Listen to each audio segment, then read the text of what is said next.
Balrat employees, mainly drivers and attendants, who are working for more than last 5 years, are getting salaries of 10,000 and 5,000, which is much below the minimum wage.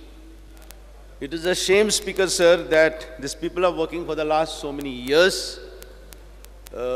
I'm not going to blame this government or that government, but they should be given a decent living wage.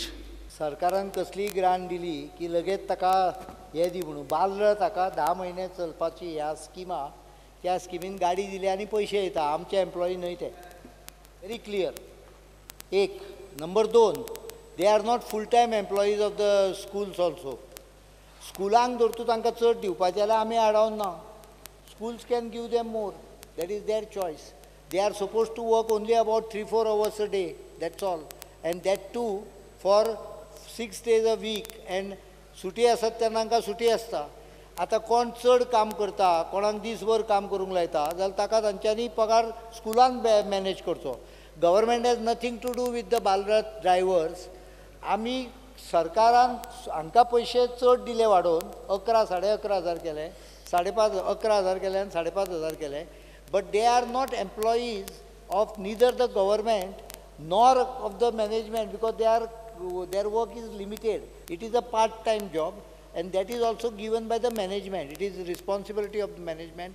How management responsibility आमच्या आंगार घेवपाक सरकाराक financial capacity ना आनी ती घेवचेय ना. It is wrong. ही वायट संवय जाल्यार ती खंय तरी एकदां थारूंक जाय. एसोसिएशन ऑफ पर्टिक्युलर एक कितें म्हणटा तें DED तांचें एसोसिएशन कोण नोकरेक न लागलेले DEDाचे म्हणजे प्रत्येक जाण 4 जाण एके कडेन येता आनी लगेच एसोसिएशन करतात आनी सरकारा कडेन सरकारान कितें झरो फुटला काय कितें गव्हर्मेंटाक. This scheme is very clear right in the beginning. Government is not employing anyone. It is for the management to hire them. If someone goes on strike, management can hire separate person. They have already gone on strike earlier and it has failed miserably. We are coming out with a scheme now where these drivers can operate as the owner of buses if they want. We will give them loan under CM Rozgar